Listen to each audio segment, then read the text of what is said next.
Oke, Assalamualaikum warahmatullahi wabarakatuh. Oke, selamat datang di kuliah pemrograman dasar setelah UTS.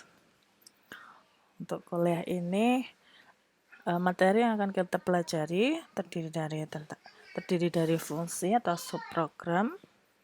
Kemudian nanti kita belajar tentang operasi string dan juga tentang struct. Untuk yang pertama, kita belajar tentang subprogram. Di sini ada dua jenis subprogram, yaitu fungsi, yang kedua prosedur. Sebenarnya ini merupakan sama-sama subprogram, tapi memiliki perbedaan sedikit. Fungsi, kita lihat definisi fungsi. Jadi bagian fungsi adalah bagian dari program yang dimaksudkan untuk mengerjakan suatu tugas tertentu. Letaknya, dia terpisah dari program yang memanggil fungsi itu, atau dari program utama, main program. Gitu ya. Kemudian dalam bahasa C, minimal terdapat satu fungsi, yaitu fungsi main. Nah, fungsi main ini adalah fungsi yang nanti memanggil fungsi-fungsi yang lain. Keuntungannya, program akan memiliki struktur yang jelas dan terhindar dari penulisan bagian program yang sama. Jadi nanti program ini lebih efisien karena kita tinggal memanggil saja fungsi itu untuk melakukan pekerjaan apa, dan dia di luar program utama, jadi lebih jelas. Kemudian ada macam-macam fungsi di dalam bahasa C. Ada yang dinamakan fungsi pustaka, yaitu fungsi yang telah tersedia dalam turbo C, seperti SQRT yang tujuannya yaitu untuk menghitung akar dari sebuah bilangan. Jadi kamu tidak perlu menghitung akar dengan memberikan tanda akar dalam matematika itu, tetapi tinggal langsung aja pakai fungsi yang ada di pustaka, turbo C atau bahasa C, yaitu dengan memanggil SQRT dalam kurung. Ada juga fungsi POW, yaitu untuk menghitung pemangkatan suatu bilangan. Ini sudah didefinisikan di dalam pemrogramannya, bahasa pemrogramannya. Adalah yang lainnya sin, cos, tangen, dan lain-lain. Kemudian ada fungsi yang tidak tersedia di dalam fungsi pustaka ini. Maka kalian harus mendefinisikan sendiri. Atau dia dibuat oleh programmer. Kemudian di sini kita akan mendeklarasikan fungsi. Di sini cara mendeklarasikan fungsi yaitu kita tulis tipe fungsinya apa, kemudian nama fungsi, kemudian parameter fungsi yang dipakai nanti. Kemudian kurung kurawal buka, di sini ada statement-statementnya apa saja, perintah-perintahnya apa saja yang akan kita eksekusi, dan diakhiri dengan kurung kurawal tutup. Seperti halnya kalian membuat fungsi utama. Nah, ini contoh yang ada di dalam slide ini masih dalam bentuk turbo C nih program saya. Nanti kalian bisa convert ke Dev C++. Ya, di sini fungsi di dalam program yang saya buat dalam contoh satu ini yaitu fungsi untuk menjumlahkan dua variabel, misalkan variabel 1 dan variabel 2. Nah, ya, sebelumnya perlu kita deklarasikan juga, kita buat fungsi utamanya. Nanti tugasnya ini dibuat dalam bentuk Dev C++. Nah, kemudian kita deklarasikan, nanti kita buat fungsi tambah yang tujuannya adalah untuk menjumlahkan di sini. Kita buat di luar. Nah, ini adalah fungsi utamanya. Fungsi utamanya ya biasa kita deklarasikan variabel apa yang akan kita pakai, misalkan float ABC, kemudian printf, A itu apa, scanf, berarti kamu inputkan variabel A-nya, variabel B-nya juga, dan C. Kalau biasanya tanpa fungsi, kalian kan langsung ya, C sama dengan A plus B. Ini kalau programnya hanya menjumlahkan, jadi terlihat lebih simpel langsung. Tapi jika nanti kamu membuat berbagai macam perintah yang melibatkan operasi variabel A sama B, maka lebih bagus menggunakan fungsi karena dia lebih terstruktur. Kemudian di dalam program utama nanti kita bisa memilih mau mengeksekusi perintah apa saja, tidak harus semua harus dieksekusi. Kalau kamu menggunakan tanpa fungsi, maka kalian lebih boros dalam menulis sehingga tidak efisien. Nah, ini kita nanti memanggil fungsi tambah A, B. Kemudian printf A plus B sama dengan sesuatu ini. Misalkan C ya. Nah, kemudian ini kita deklarasikan tadi adalah tipe fungsinya. Tipe fungsinya misalkan float, kemudian tambah. Dan ini adalah parameter-parameter yang dipakai. Kemudian return A plus B. Seperti itu ya. Oke, sekarang kita masuk ke contoh 2.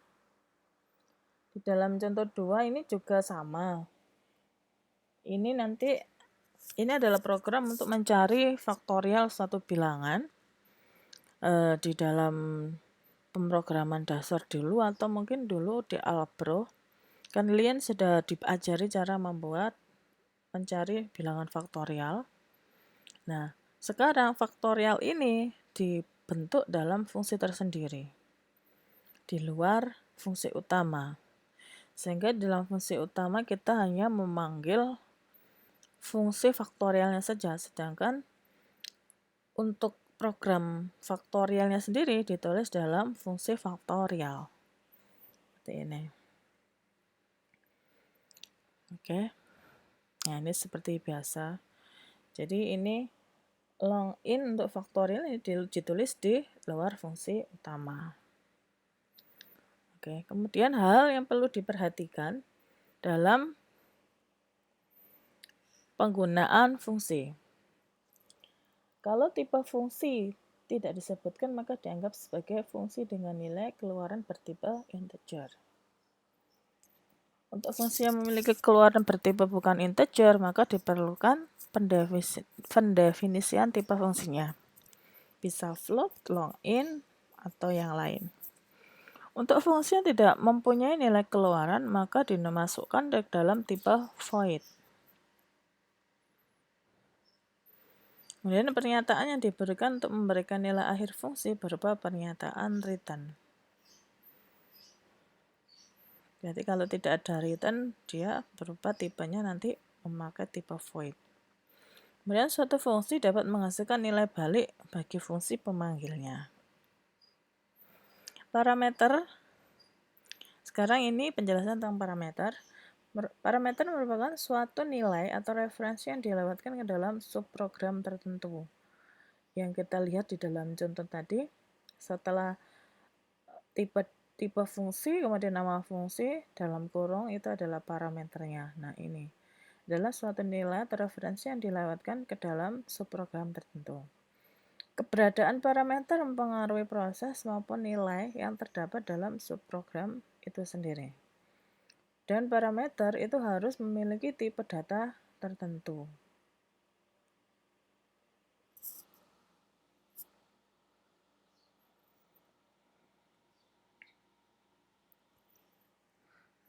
Ini ada contoh, ini sebetulnya suatu polinomial, tapi masih tidak jelas ya, disebut polinomial fx sama dengan 2x kuadrat minus 5x. Yang penting ini adalah fx adalah polinomial, maka x di sini adalah sebagai parameter dari fungsi f. Kemudian parameter itu dibagi menjadi dua. Yang pertama, parameter formal, yaitu parameter atau variabel yang ada pada daftar parameter dalam deklarasi fungsi. Dia di dalam fungsinya. Dengan parameter aktual, yaitu variabel atau parameter yang dipakai dalam pemanggilan fungsi.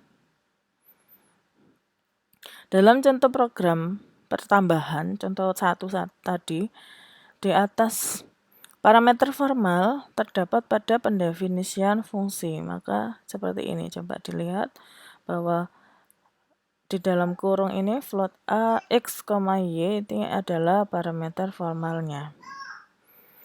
Sedangkan saat memanggil fungsi, ini adalah parameter aktual a, b di sini. Kemudian cara melewatkan suatu parameter. Cara melewatkan suatu parameter dalam bahasa C ada dua cara, yaitu secara nilai call by value.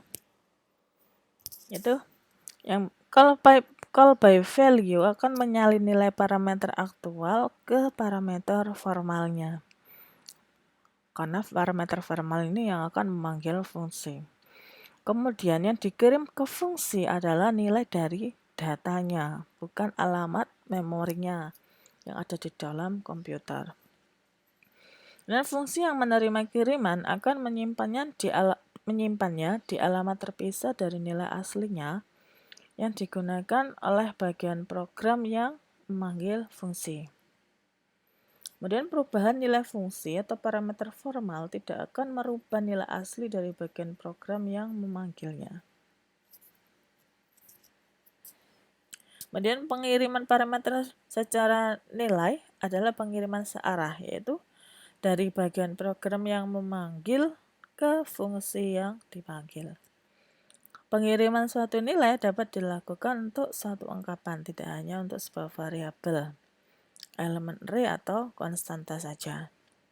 Tapi kita masih belum belajar untuk ungkapannya, karena nanti akan kita pelajari di dalam operasi string. Kemudian saya lanjutkan. Pemanggilan yang kedua, yaitu pemanggilan secara referensi atau call by reference. Pemanggilan secara referensi merupakan upaya untuk melewatkan alamat dari suatu variabel ke dalam fungsi. Jadi ini melewatkan alamatnya. Yang dikirim ke fungsi adalah alamat dari nilai datanya, bukan dari datanya itu sendiri. Perbedaannya dengan yang tadi, kalau yang tadi adalah nilai datanya. Fungsi yang menerima kiriman alamat ini akan menggunakan alamat yang sama untuk mendapatkan nilai datanya. Perubahan nilai di fungsi akan merubah nilai asli di bagian program yang memanggil fungsi.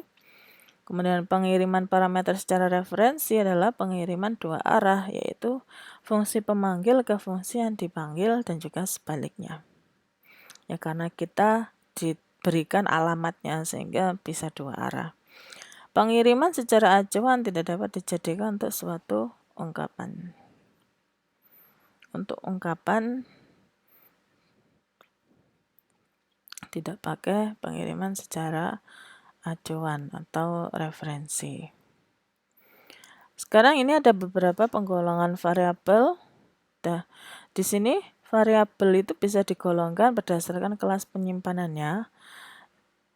Yang pertama, dia disebut sebagai variabel lokal, yaitu variabel yang dideklarasikan di dalam fungsi itu sendiri. Jadi dia terletak di lokal fungsi itu sendiri, di mana dia dideklarasikan.